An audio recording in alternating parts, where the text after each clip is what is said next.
Good evening, everybody. Welcome to 49ers Live. Tonight we're on location at Pier 39 here in San Francisco. Professor B here. We're going to have a little short show, a little Niners update on Niners Radio 49. We're here at Pier 39. We're a week between the conference championships and the Super Bowl, but there's 49ers. We got some 49ers news and some NFL news, and it has something a bit with the 49ers. Earlier in the day, the Cleveland Browns have named Todd Monken as their new head coach for the Browns. And the reason why we're bringing that up, because a lot of you know Jim Schwartz was the top head candidate for the job in Cleveland, for the defensive be the head coach, and unfortunately things did not work out. So end up.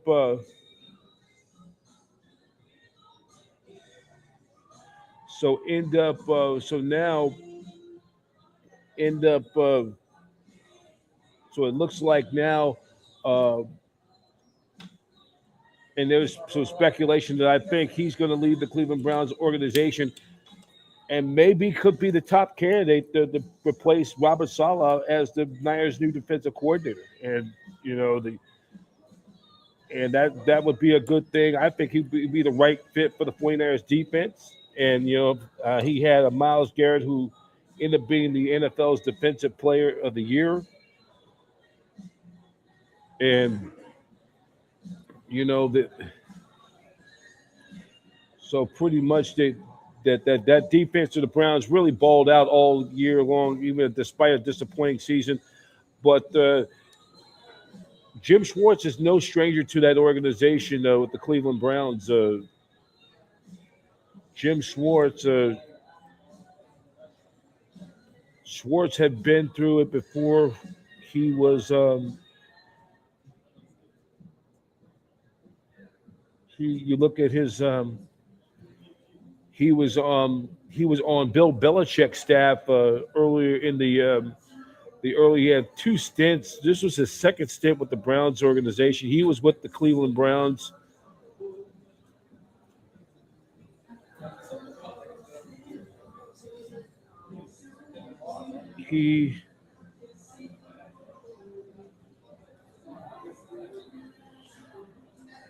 I think he started.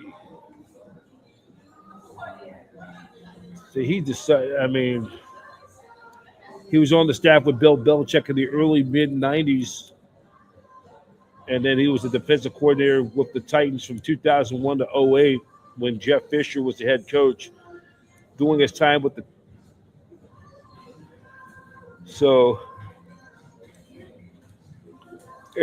he was also a candidate for the Niners coaching position in 2005, but the job with the Mike Nolan in January of 08, he interviewed for the head coaching position with the Washington Redskins, Miami Dolphins, and the Falcons.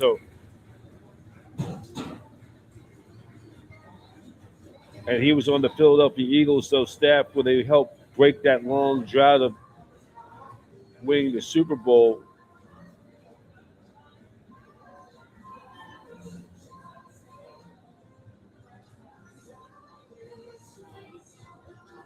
So he had two stints with the Titans, and then Schwartz was hired by the Browns a couple of years ago, and he was the AP NFL Assistant Coach of the Year.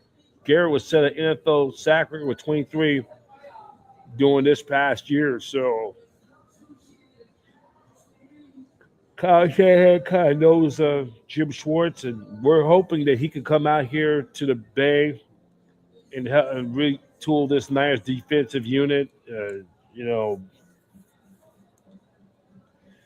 So I believe he's still under 1 year left on his contract with the Browns, and he was not happy that he did not get the coaching job in Cleveland. The Browns got all kinds of problems with that franchise, the way it's been ran, but this is an opportunity. Maybe he can get out of his contract, or he'll kind of buy out the Browns, given he can get that opportunity to come out here to the Bay. So we'll keep you up on tabs and that. So I want to try to get more feed from early in the day by it is early in the day. Matt Mayoko, 49ers insider, uh, with this report early in the day. So we're gonna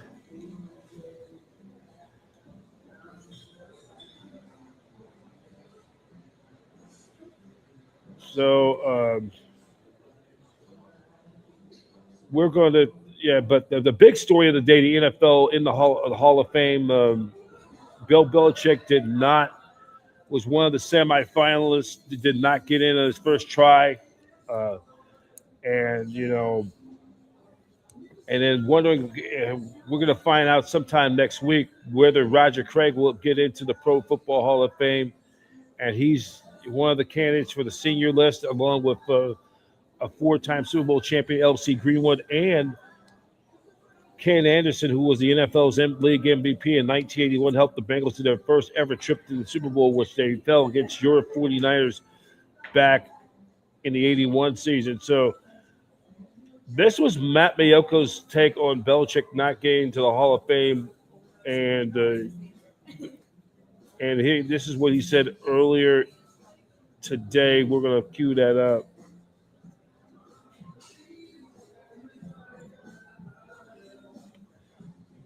So we will. This was from his report from Matt Mayoko yesterday. We're gonna. So this is what his thoughts on that.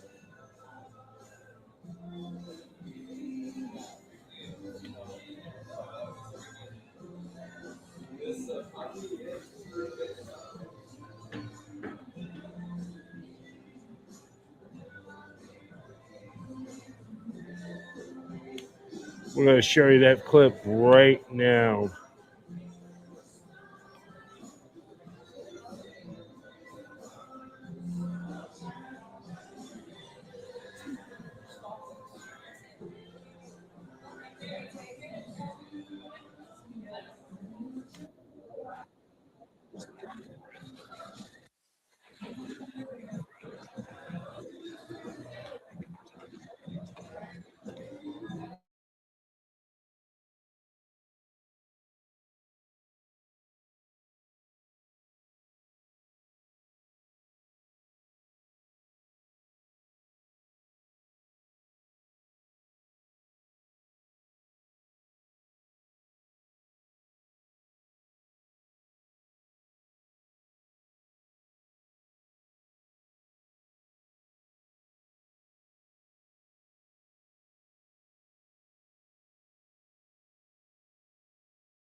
era. There are 15 modern era finalists. Frank Gore is one of them. And that process is a little bit different, but also kind of similar to this other process that involves a coach, contributor, and 3 seniors. So here are those individuals. So this process was changed in 2025, so before last year, to make it more difficult to get into the Pro Football Hall of Fame. So these 5 individuals were up against each other. Roger Craig, Ken Anderson, L.C. Greenwood. Those are the 3 senior nominees, as well as Robert Kraft and Bill Belichick. Now, the issue here is, in the old days, whenever a senior finalist or a coach finalist or a contributor finalist made it to this stage, all that was required was a vote, an up or down vote. So before 2025, the 50 members would just vote up or down on Roger Craig, up, Ken Anderson, up, L.C. Greenwood, up, Kraft, up, Belichick, up, and then all of them could get in. But the Pro Football Hall of Fame, for reasons I don't fully understand and that I've pushed back on with in our kind of internal meetings, decided to make it more difficult. And so in the case of yours truly and all the other voters, you could only vote for 3 of these individuals. And so as you look at that list, I'll keep a little bit of secrecy involved here, but clearly I voted for the top guy on that list, Roger Craig. And I also voted for Bill Belichick, the last person I have listed there. So to me, those were absolute no-brainers. But what you have to also remember is last year, there were 5, 3 seniors, a coach, a contributor, and only one of that 5 made it into the Pro Football Hall of Fame class of 2025, because you have to get 80% of the vote. So that's the difficulty. One person has to make it, but only after that one person, anyone who receives 80% of the vote makes it. So it's really difficult bar to clear. And of course, I was at this premiere event. AMC's releasing a documentary, 4-part documentary called Rise of the 49ers. I was at that in San Francisco. And of course, this is the talk. What does it mean for Roger Craig? Well, just looking at the numbers game, to me, I thought Bill Belichick was the slam dunk. I voted for him. I assumed he would get 80% of the vote. I assumed he would get more votes than anybody else on this list. Obviously, that wasn't the case, as ESPN reported on Tuesday. So what does it do for Roger Craig? Well, I can tell you one thing. It certainly increases his chances of getting in, because I was always kind of pessimistic that he could make it based on the current voting structure. So to get a little bit more involved in this, I have a very high opinion of Mike Sando and from The Athletic. And he kind of broke it down in terms that I think are very digestible. And here's what he had to say on social media. As a Hall of Fame voter who saw Belichick as a slam dunk, I don't know anything about the voting results. Same here. I don't know anything about the voting results. What happens is you vote, and then the votes kind of disappear into a black hole, and we don't find out until the NFL Honors Show, which is next Thursday at Palace of Fine Arts in San Francisco. But he poses, how could something like this happen? Well, he says, now we count the potential ways Belichick might get fewer than 40 votes, because again, 80%. So 40 people would have had to vote for him in order for him to get in as a first ballot member.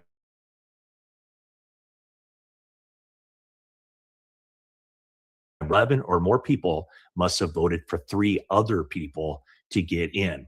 So this is how Mike Sando kind of sums it up, or that he surmises that let's just say 4 or 5 voters who were strong advocates for specific senior players figured Belichick was going to make it. So they funneled votes to the competing candidates in hope of boosting them over the 40 vote threshold. So I think a lot of people would lean, if things are close, more toward a player than a coach. I think the thought was that probably this could be the last chance for Roger Craig, for Ken Anderson, to L.C. Greenwood to ever get into the Pro Football Hall of Fame. And so, there might be something to that. Maybe some individuals thought, well, this is the last best chance for those guys, and Belichick will get in. It's just a matter of when. So that's a possibility. We also have, so that's reason one, or the first reason. And then also what Sando writes is that, let's just say a few voters prioritize senior players thinking that okay, that's exactly what I just said, thinking that Belichick would get it next year.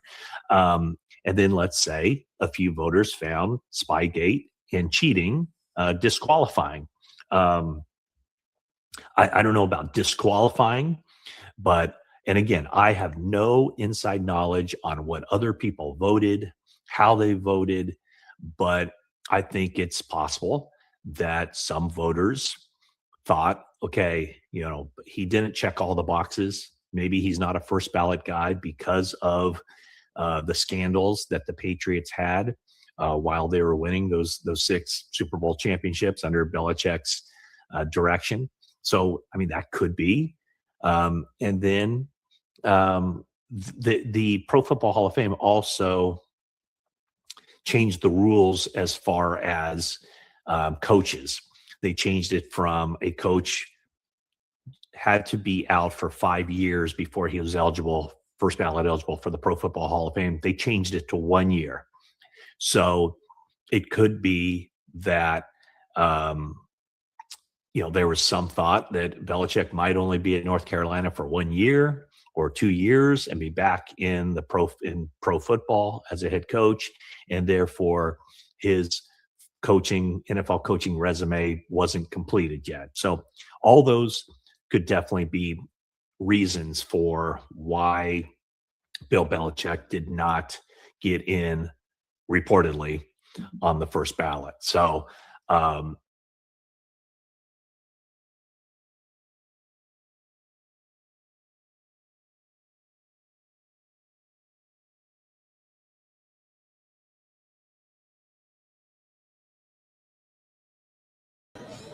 All right, that was Matt Mayoko talking about the whole thing with Belichick not getting in the Hall of Fame. And, he was one of the best coaches. They ended up winning 7 Super Bowls. That's the most in the NFL history in the Super Bowl era. He didn't get in this first go-around. And you talk about probably all the scandals and the controversy, the Flakegate and Spygate. And, that kind of, takes a few demerits of what was a great career.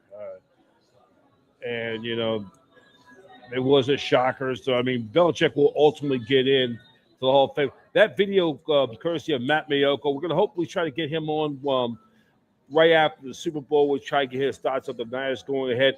I also want to know we're going to be doing some activities next week on Niners Radio 49. We'll have, and then on our flagship satellite digital media that we're going to be doing in the coming weeks. And we got a few more minutes before we call it a wrap for tonight. The Bay Area getting ready for Super Bowl 60 stuff here in the city, and then we got all of the activities down in Santa Clara. So we will keep you all update what's going on and on our satellite digital media flash on our regular affiliate as well. So we are just a reminder coming up, the 49er documentary of the golden age of 49er football will be this Sunday, February 1st, 2-parters, and then 2 episodes. This Sunday night, the first went 9 p.m. Pacific on AMC, and then 2 more episodes, February 2nd and the 9th at 9 o'clock Pacific on both AMC and AMC Plus. So glad you guys joined us. This was a short show tonight. taking a look at any other news. We're going to try to get. We're check us out, but also check us out on our Twitter account on X. And you can check me out on X, Professor B at Niners Radio 49. Just check me out. Any questions or anything regarding to the 49ers. So we're going to get ready to wrap it up here for tonight. Well, I thank you all for watching as the Super Bowl is less than a little more than a week and a half away, and Super Bowl week all next week. So as always, check us out, youtube.com/@Niners49. Please don't forget to hit the subscribe button. That's very important. Very important. You hit that subscribe button to make sure you can check to get all the 49er content. And if in case you missed this episode, you can always check back later on. You always can watch replays of a lot of the podcasts. We're going to have a fun week next week on Niners Radio 49 in our satellite digital media. We're going to be on having some stuff coming up, and hope you enjoy. So latest news of the 49ers, go to 49ers.com, and thank you for joining us tonight, 49ers.com. And like I always say, keep Niners Radio 49 is an association with Satellite Digital Media Network, and where every team is a fan. Every fan is a voice, the network home of champions. Professor B checking out, signing off from here live at Pier 39 at Fisherman's Warf in San Francisco. Thank you for watching 49ers Live tonight on location on Niners Radio 49. Have a very pleasant good night, everybody.